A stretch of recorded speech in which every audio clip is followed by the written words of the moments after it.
चले, recording start हो गई। एक बात याद रखिएगा, लेक्चर स्टार्ट करने से पहले मैं बता दूं कि जिंदगी में दो किस्म के लोग कुछ नहीं सीख पाते या बहुत देर में सीखते हैं। पहले वो लोग जिनके अंदर ये चीज़ है कि मुझे तो आता है, आई ऑलरेडी नो। बस ये बड़ी खतरनाक चीज़ है, ये एटीट्यूड कि मुझे आता है, नहीं सीख पाएगा वो।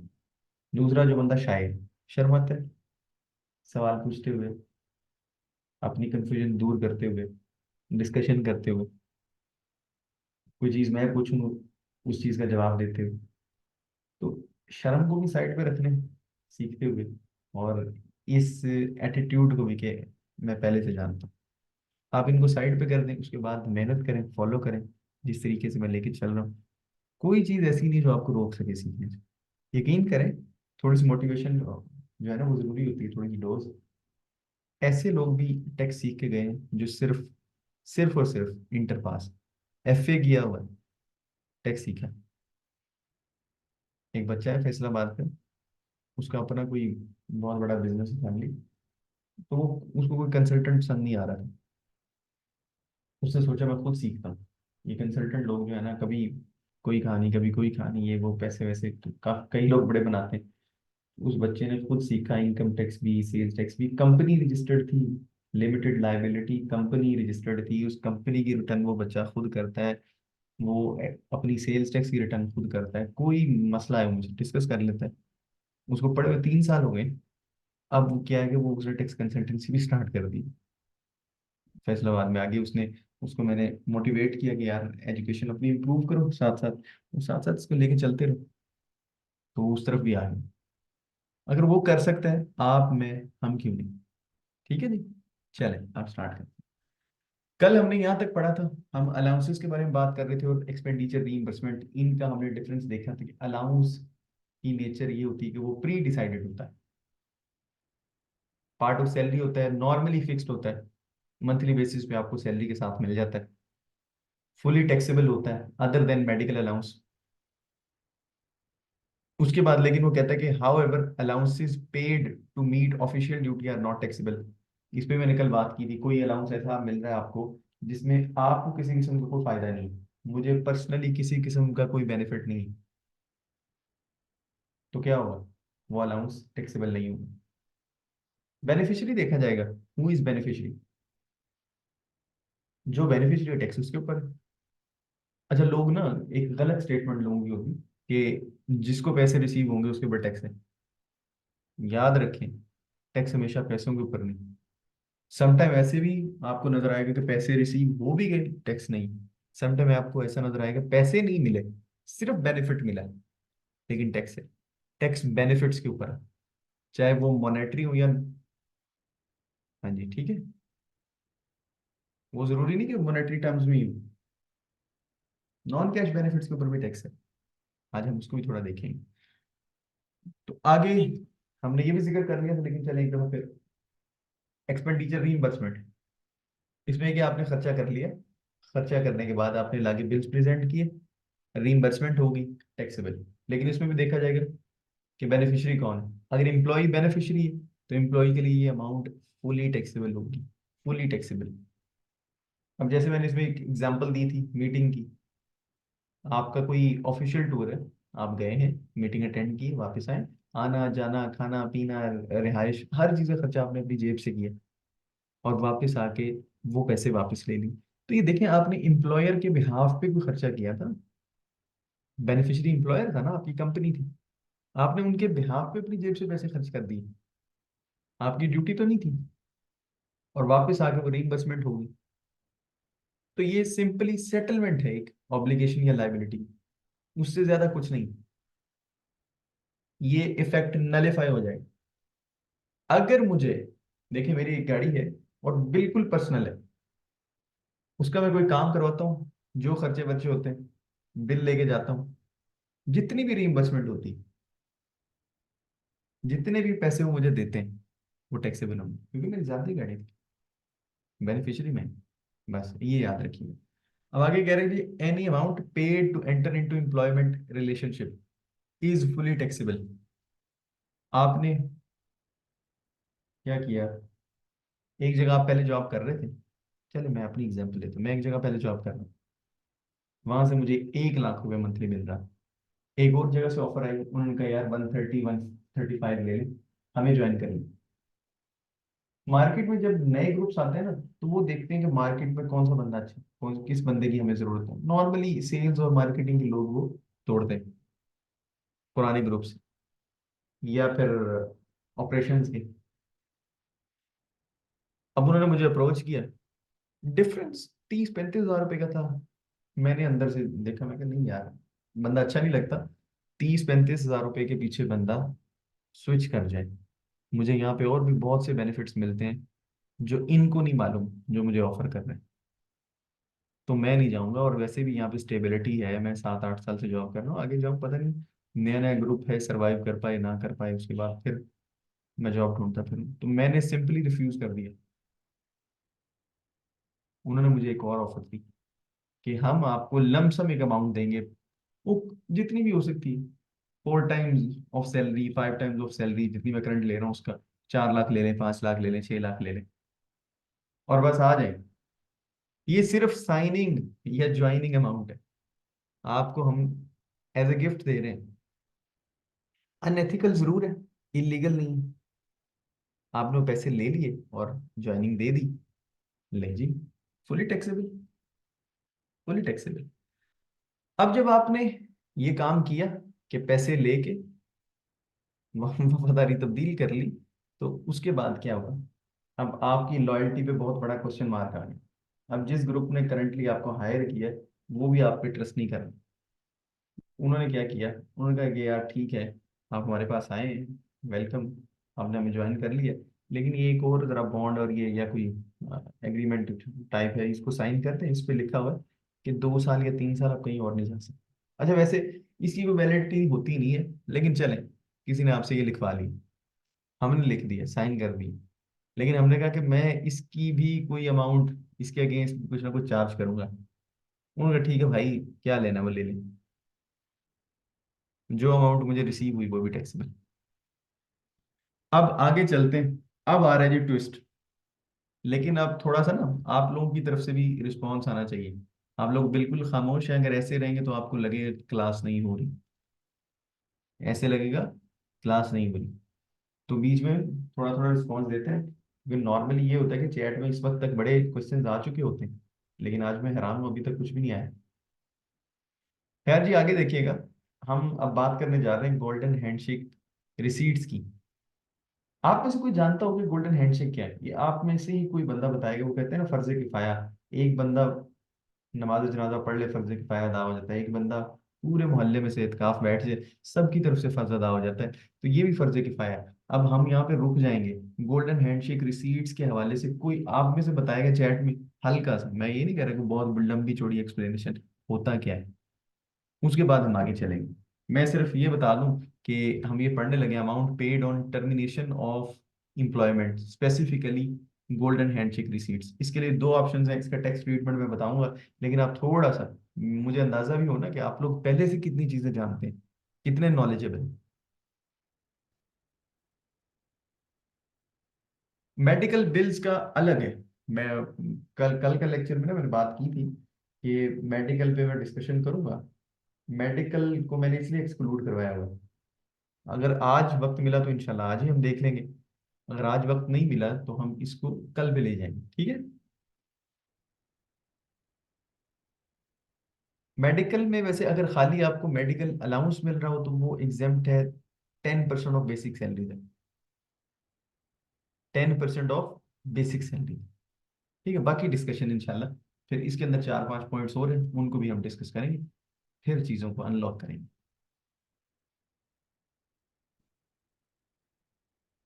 गोल्डन हैंडशेक का बताएं।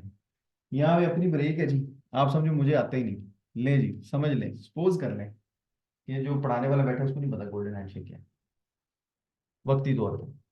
अब तो मजबूरी बन गई ना, जो पढ़ाने वाले को नहीं पता वो कैसे आगे चलेगा।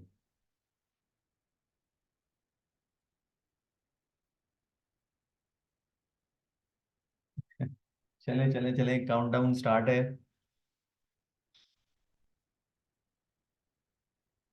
कोशिश करें, कोशिश कोशिश, हिम्मत हिम्मत।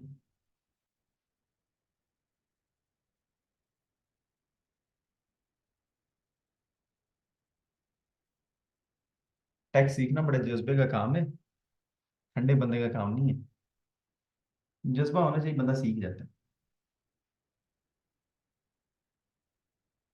कोई भी नहीं बोल रहा, क्या करेंगे, तो मुझे पूरा हमें ही बताना पड़ेगा। चलिए जी। आप लोगों ने पीआईए के बारे में सुना होगा, शायद आपने पीटीसीएल के बारे में सुना, और भी बहुत सी इदारे उधर ये काम होते रहते हैं कहीं पे, जिसको कहते हैं अंडर कंसिडरेशन रहते हैं कि ये काम हमने करना है। करना है, क्यों करना है? बहुत से एडिशनल बेनिफिट्स हैं, वो एम्प्लॉयज हैं, बिला वजह उनको जॉब दी हुई है, उनको घर भेजना है, लेकिन फिर पीछे कोई ना कोई एग्रीमेंट्स, कोई ना कोई उनके कॉन्ट्रैक्ट्स हैं जो उनको सपोर्ट करते हैं। तो उनको हम सिंपली ये कह के घर नहीं भेज सकते कि जी brother you are no more required, so you may leave. है, क्या करना पड़ेगा भाईजान? उनकी, उनके जनाब बेनिफिट्स जो होते हैं, रिटायरमेंट बेनिफिट्स, वो काफी ज्यादा एक्यूमुलेट हुए हुए हैं, इकट्ठे हुए हुए हैं। कल को उसने रिटायर होना, उसको देने पड़ेंगे, लेकिन उसको टाइम से पहले रिटायर करना, तो आज की डेट में देखा जाएगा कि उसके बेनिफिट्स की क्या कैलकुलेशन बनती। वो बेनिफिट्स देख के फिर हम उसको ऑप्शन देंगे, भाई ये पैसे ले लो। एग्जैक्टली वो अमाउंट तो नहीं होगी, कुछ ना कुछ कम ज्यादा, बल्कि कम ही होगी नॉर्मली। वो कहेंगे यार ये लो और घर जाओ। वो पूछेगा जी क्यों, रीजन? अब आप क्या बताएंगे कि जी आपकी जरूरत नहीं है। जरूरत क्यों नहीं है? हम चाह रहे हैं अकाउंटेंट वो हो जो ईआरपी जानता हो, सैप जानता हो, कोई अच्छा सॉफ्टवेयर जानता हो। यार आप अभी मैनुअल खातों में लगे हो, आप तो अभी एक्सेल पे भी नहीं आए। अगर हम आपको सिखाने लगे तो आपको कम से कम 5 साल लग जाएंगे, इतना हमारे पास टाइम नहीं। तो प्लीज ये बेनिफिट्स लें और आ जाए। अब उस बंदे को नजर आया कि यार अगर मैंने ये ऑफर ना एक्सेप्ट की ना, तो कल को इन्होंने किसी ना किसी तरीके से ना मुझे निकाल तो देने, फायर कर देना, फिर मिलेगा भी कुछ नहीं। तो चलो आज जो मिल रहा है वो लेके अल्लाह हाफिज कह। अब वो अमाउंट आपको मिलती है नॉर्मली, वो बड़ी होती है, 2 मिलियन, 3 मिलियन, 4 मिलियन। साथ में उस साल की पूरे की आपको सैलरी भी तो मिली होती है ना, लेट से आपने साल पूरा किया। अब टैक्स में साल कब से कब तक होता है? फर्स्ट ईयर, हाँ जी, 1 जुलाई टू 30 जून एवरी ईयर, यकम जुलाई से 30 जून तक, ये टैक्स ईयर नॉर्मल। फिर इसमें स्पेशल भी होता है, ट्रांजिशनल, आगे इंशाल्लाह डिस्कस करेंगे। अभी हम नॉर्मल पे रहते हैं। आपने जुलाई से जून तक पूरा साल मुकम्मल किया, उसकी सैलरी भी मिली आपको, उसके अलावा जो बेनिफिट्स थे वो भी मिले। कुल मिला के रकम हो गई बहुत बड़ी। हाँ, अब रकम बड़ी हो गई, इसको कहते हैं normal way of calculation. Normal way of calculation में सब चीजें सम अप हो जाती हैं, सैलरी और benefits. Normal way of calculation, tax card में जाके चेक कर लेते हैं। टैक्स कार्ड क्या, बल्कि ऑर्डिनेंस में हमारे पास फर्स्ट स्केड्यूल में रेट्स मौजूद होते हैं, उधर जाके चेक कर लेते हैं। वैसे उधर भी देखने की जरूरत नहीं, हमें पोर्टल खुद बता देता है आपका टैक्स कितना बनता है। अब वो टैक्स होगा हिला देने वाला, परेशान कर देने वाला। तो आप कहेंगे यार इतना टैक्स मैं कहाँ से दूंगा, 5, 6, 7 लाख रुपए टैक्स बन गया। नहीं यार, मेरी तो इतनी गुंजाइश नहीं है, मेरा इतना दिल ही नहीं है मैं इतना टैक्स दे दूं। तो फिर कोई ऑल्टरनेट वे तलाश करें जी, कंसल्टेंट से रिक्वेस्ट की जाएगी, भैया कोई ऑल्टरनेट वे तलाश कर लें। वो आपको ऑल्टरनेट वे बता देगा। वो क्या है? एवरेज रेट मेथड, इसको हम सेपरेट ब्लॉक ऑफ इनकम भी बोलते हैं। सेपरेट ब्लॉक, सेपरेट ब्लॉक में आपकी कुछ बचत हो जाती है। चले जी अब आके देखते हैं। आए जी, अब पोर्टल की तरफ चलते हैं। काफी बोर कर लिया मैंने आपको, लेकिन ये बताएं समझ भी आ गई है या नहीं? यार प्लीज जरा हिम्मत किया करें।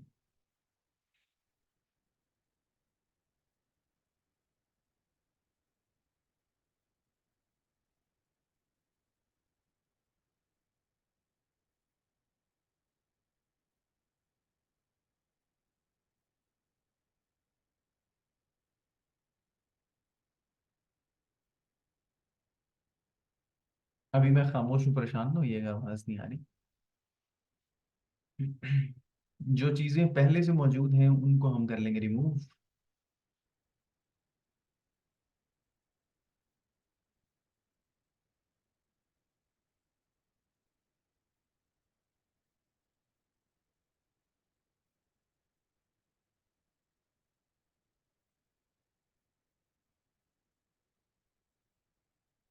चलें जी, बस बाकी एडजस्टमेंट्स रहेगी। एडजस्टेबल टैक्सेस हैं एक दो मेरा ख्याल है। एक आधा डिडक्टिबल अलाउंस होगा। रिमूव करके फिर आगे पहुंचते हैं। लेकिन अब जो पार्ट हम करने लगे हैं ना, इसमें हमें 10 मिनट लगने। बहुत इंपॉर्टेंट है। बहुत इंपॉर्टेंट।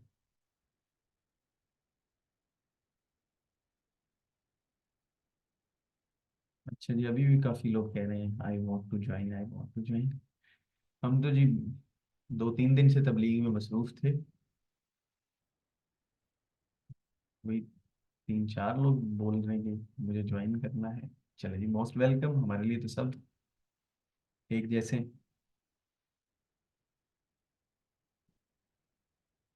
हाँ, डिडक्टिबल अलाउंस रह गया। इन चीज़ों का भी आपको पता चल ही जाएगा। हमसे ज़्यादा स्पीड हो जाएगी आप लोगों की, पता होगा फिंगर टिप्स पे होंगी चीज़ें, कौन सी चीज़ किधर पड़ेगी। चलें, अब ये ज़ीरो हो गया सब कुछ। कंपटीशन पे आगे चेक करते हैं, कुछ है तो देखिए, सब कुछ ज़ीरो। अब हम आते हैं सैलरी पे। यहाँ पे लिखते हैं जी total salary, total taxable salary. लिख देते हैं कितनी। 1 मिलियन पूरे साल की कैलकुलेट किया। और 4 मिलियन लिख देते हैं गोल्डन हैंडशेक रिसीट्स। देखिए ना, टर्मिनेशन बेनिफिट्स नजर आ रहा है आपको। टर्मिनेशन बेनिफिट ही है ना, आपको टर्मिनेट कर रहे हैं पैसे देके। टोटल आपने किया तो सम अप होके कितनी अमाउंट बनी? 5,50,00,000 रुपए। कंप्यूटेशंस पे आए। ये मैं आपको बल्कि थोड़ा स्लो स्लो था।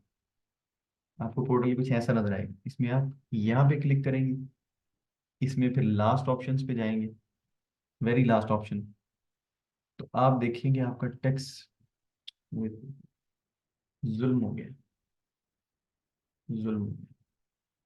7,47,450। टैक्स कार्ड पे आते हैं। इसने किसको फॉलो किया है वो भी देख लेते हैं।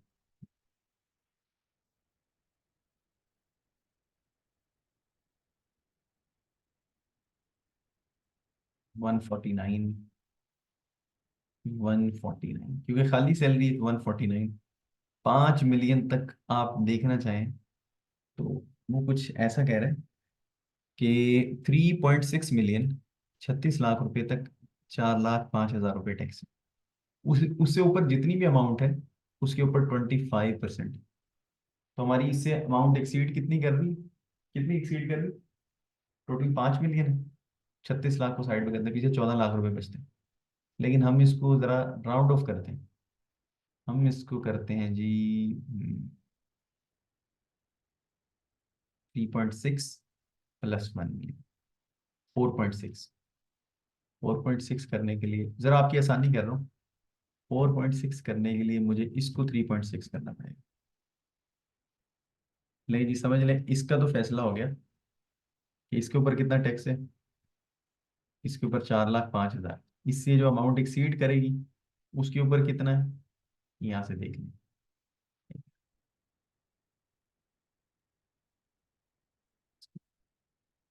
Sure। अब देखिएगा 25%। 10 लाख के ऊपर कितना? 25%। तो कितना बनेगा? 2,50,000 +405,000। तो ये टोटल कितना बन जाएगा? 655 आई थिंक। चेक कर लेते हैं। 655। बल्कि उसने कुछ कम ही बनाया। अच्छा, क्रेडिट मौजूद है। एक चीज हम रिमूव करना भूल गए थे। मैं भी कहूँ इतना हो नहीं सकता। 655 होना चाहिए। 655। 6,55,000 रुपये आपको पे करना है। आप खुद ही एडमिट कर रहे हैं अपनी कैलकुलेशंस की बेस पे। आपने खुद माना कि इतना मेरा टैक्स बनता है। ये वो है जो जमा करवाना है। अब ये तो भैया बहुत ज्यादा है। हाँ, बहुत ज्यादा है। तो कैसे कम किया जाए? कैसे कम किया जाए? अब ये तरीका जो है ना, इसमें तो परेशानी है सिर्फ। ऑल्टरनेट वे भी है, उसको बोलते हैं average rate method. Average rate, देखिएगा अभी आपके सामने आ जाएगा average rate. Average rate method, separate block भी कहते हैं। डिवाइड एंड रूल आप लोगों ने सुना होगा, टैक्स में भी ऐसे होता है। जब आप एक इनकम को डिवाइड कर देंगे, डिफरेंट उसके हेड्स कर देंगे, या रिजीम बेसिकली चेंज कर देंगे, रिजीम चेंज ऑपरेशन इधर भी होता है। अब ये आगे डिस्कस करेंगे। Normal tax regime, final tax regime है, फिर उसमें एक सब रिजीम होती है मिनिमम टैक्स की। एवरेज रेट में हमने क्या करना है कि इसको सेपरेट ब्लॉक में ले जाना है, इसका ब्लॉक ही चेंज कर देना है। अमेरिकन ब्लॉक या रशियन ब्लॉक, ये इस तरह का वाला ही काम है, ब्लॉक चेंज करना है। पहले हम जिस ब्लॉक में हैं, उसमें ज्यादा टैक्स देना पड़ता है, सैलरी वाले ब्लॉक में। अब हम सैलरी वाले ब्लॉक से निकल जाएंगे। सैलरी वाले ब्लॉक से निकलने का मतलब ये है कि सैलरी को यहाँ पे अकेले पड़ा रहने दें और इसको यहाँ से उठा लें। यार ठीक है, उठा तो लिया। अब सिर्फ 10,000 रुपये टैक्स बन रहे हैं। तो वो बेनिफिट तो मिला था, उसके ऊपर टैक्स क्यों नहीं होगा? होगा, होगा। लेकिन उसके ऊपर एवरेज रेट लगेगा। एवरेज रेट क्या है? मैं इतनी दफा कह चुका हूँ, एवरेज एवरेज एवरेज। आप भी सोच रहे होंगे एवरेज क्या है, किस बला का नाम। पिछले 3 साल में आपने जितना टैक्स पे किया, उसको डिवाइड कर दें पिछले 3 सालों की टैक्सेबल इनकम के साथ, एक रेट आएगा। वो एवरेज रेट होगा पिछले 3 सालों का, प्रीसीडिंग 3 ईयर्स का। उसको मल्टीप्लाई करें गोल्डन हैंडशेक रिसीट्स के साथ, एक टैक्स उसके ऊपर आ जाएगा, क्योंकि वो सेपरेट ब्लॉक है, उसका टैक्स अलग आ जाएगा, सैलरी का टैक्स अलग है 10,000। फिर ये क्लब हो जाएंगे, इकट्ठे हो जाएंगे। फिर आपको पता चलेगा लाइबिलिटी कितनी है। और नॉर्मली वो इस केस में लोअर होगी लाइबिलिटी, आपको टैक्स कम कर पे करना पड़ेगा। ये ऑप्शन दी गई है आपको, और ये बिल्कुल लीगल है, कोई दो नंबरी नहीं इसमें। अब देखिए जरा, इधर आ जाए। ये बल्कि क्वेश्चन भी आप लोग करेंगे, आप लोग ही करके दिखाएंगे। अब देखिए इसमें ए डिवाइडेड बाई बी। ए है जी पिछले 3 साल में जो टैक्स पे किया, और बी है पिछले 3 साल की टैक्सेबल इनकम। ए को बी से डिवाइड कर दें तो एक रेट आया था, जैसे यहाँ पे 7.95 आया हुआ है। 8 भी हो सकता है, 10 भी हो सकता है, 12 भी हो सकता है, 15 भी हो सकता है, कुछ भी हो सकता है। मैं कहता हूँ पिछले 3 सालों का जो मेरा एवरेज रेट निकला है, वो लेट से जी 14% है।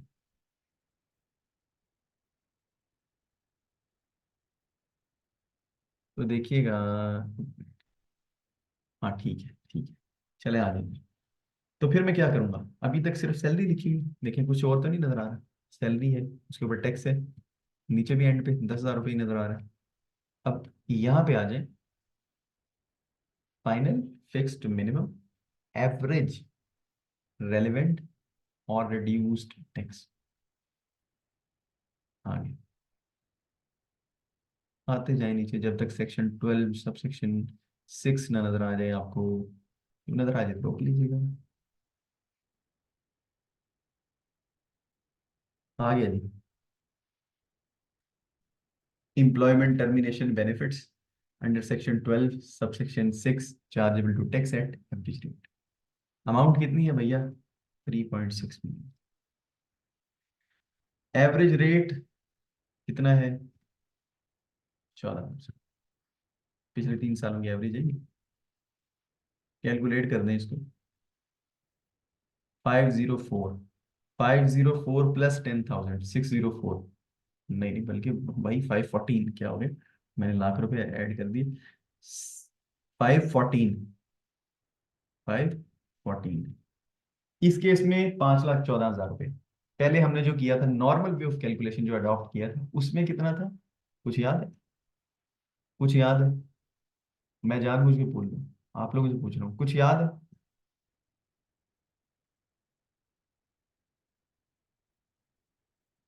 जी बताएं बताएं बताएं। लिखे ना, चैट में बता दें। चैट में बताएं कि पहले कितना था, और अब तो 514 आपके सामने है।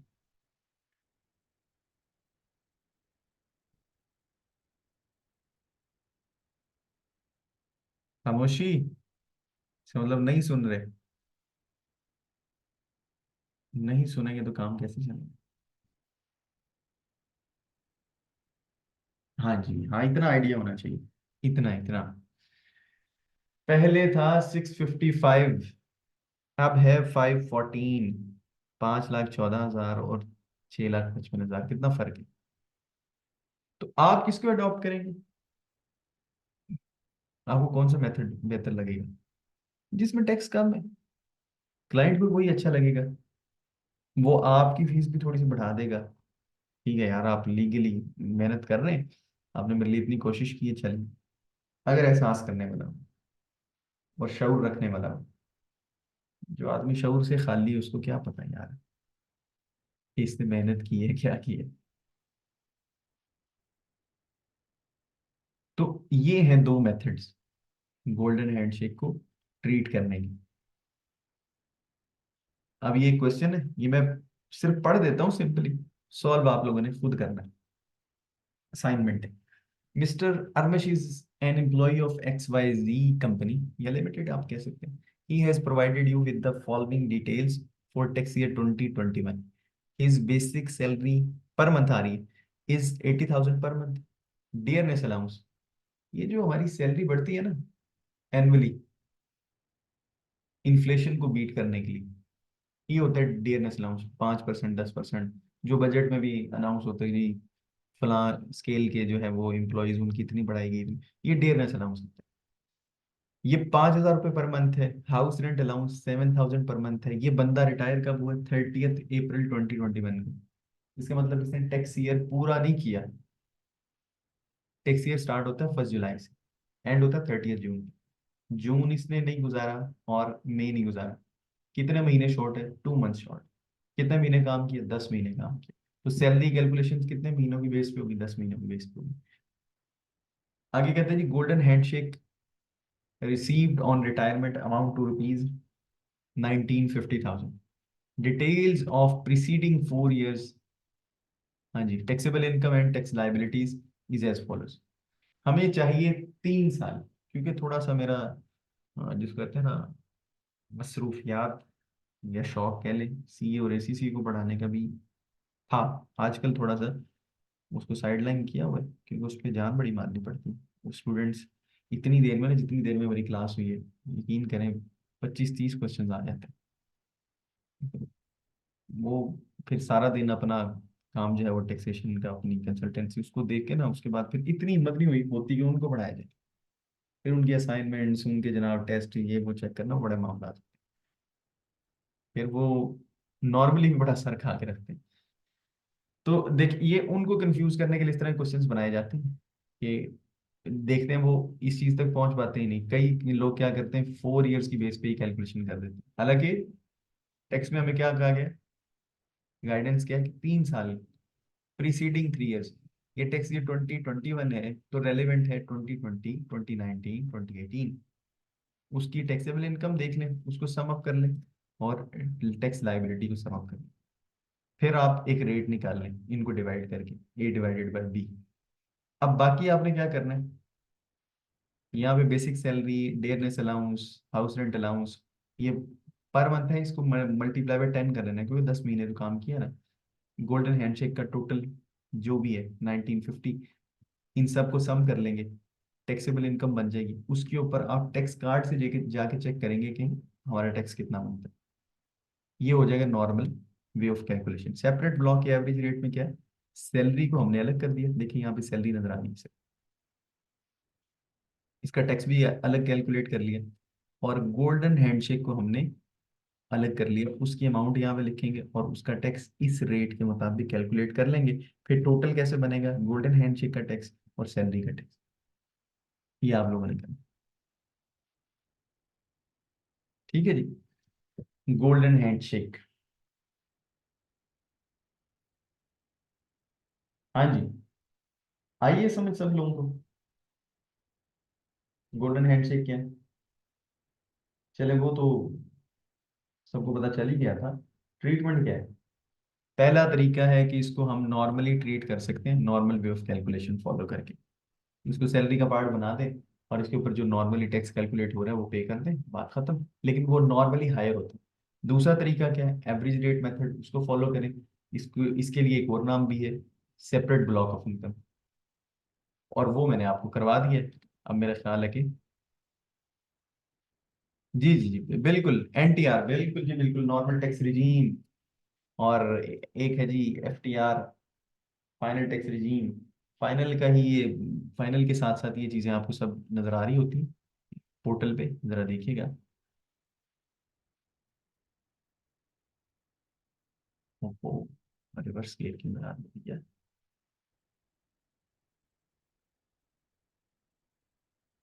चलिए, हमारे पास 3-4 मिनट है। कुछ लोग, काफी लोग आज समझ रहे हैं कि शायद क्लास नहीं होगी, लेकिन हमारा वीक का टारगेट होता है 4 क्लासेस।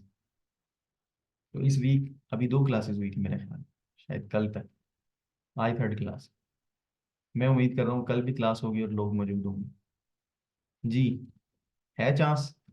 वैसे मेरा तो मूड है कल क्लास रखने का, चाहे बहुत लंबी क्लास ना रखी जाए, लेकिन कुछ ना कुछ तो किया जाए। अब एक सफर स्टार्ट हो गया, ब्रेक नहीं आनी चाहिए। संडे के अलावा मेरा ख्याल है ब्रेक, क्योंकि अभी बिल्कुल नया नया आप लोगों का एक मोमेंटम बन रहा है। अगर लंबी ब्रेक आई तो वो टूट जाएगी। ये देखिए, ये है नॉर्मल वे। मैं यहाँ पे ही सैलरी लिख दूं और यहीं पे गोल्डन हैंडशेक की अमाउंट लिख दूं, तो वो टोटल टैक्स कैलकुलेट करके मुझे बता देगा।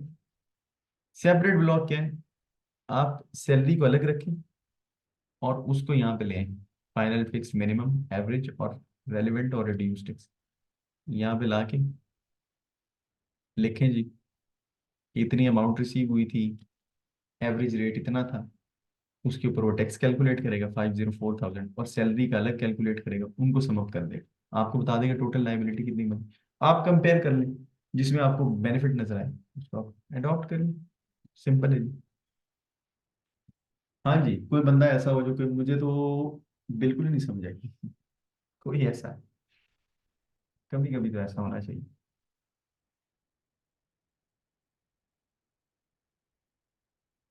क्योंकि आज आप लोगों के जहन में नहीं था कि क्लास है, तो इसलिए मैं इसको नहीं लंबा कर रहा, वरना इरादा था कि लंबा खींचते, हम कुछ नॉन कैश बेनिफिट्स भी पढ़ते।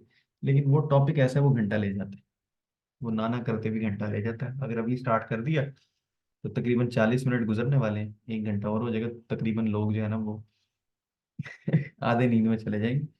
इसलिए फिर थोड़ा सा रहम करना ही बनता है यहाँ पे। टॉपिक ये भी थोड़ा सा कॉम्प्लेक्स था कंपैरेटिवली, लेकिन ये बहुत इंटरेस्टिंग था।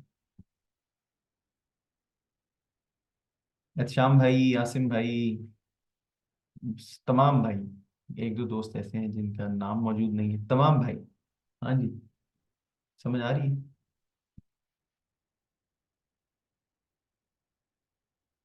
नहीं नहीं नहीं, सैलरी में बहुत ही कम चेंजेस हैं, बहुत ही कम। आप यूं कह लें कि ज्यादा चेंजेस कैपिटल गेन्स में हर साल आते हैं, और बिजनेस में थोड़ा बहुत चेंज आता है। प्रॉपर्टी में पिछले 1-2 साल में चेंजेस आए हैं रेंटल इनकम के हवाले से, वरना इनकम टैक्स में इतने चेंजेस नहीं आते, सेल टैक्स में बहुत ज्यादा आते हैं और फ्रीक्वेंटली आते हैं। इनकम टैक्स में ये जरूर हुआ है, क्रेडिट्स वगैरह कम कर दिए हैं, एडजस्टेबल टैक्सेस कम कर दिए हैं, और डिडक्टिबल अलाउंसेस कम कर दिए। बाकी कोई मेजर चेंजेस नहीं है। ठीक है जी, इसको ट्राई कीजिएगा क्वेश्चन को, और अपने सॉल्यूशन मेरे साथ पर्सनली शेयर करें, ताकि समझ आएगा आपको कितना समझ आ रहा है। कोई चीज़ ना समझ आए, ग्रुप आपके पास है, मुझे आप पर्सनली मैसेज भी कर सकते हैं, वॉइस मैसेज कर दिया करें, इंशाल्लाह आपको रिस्पॉन्स मिल जाएगा। चलें जी, आज फिर आपसे इजाज़त लेते हैं, इंशाल्लाह कल मुलाकात होगी, अपना ख्याल रखें, मुझे दुआ में याद रखें।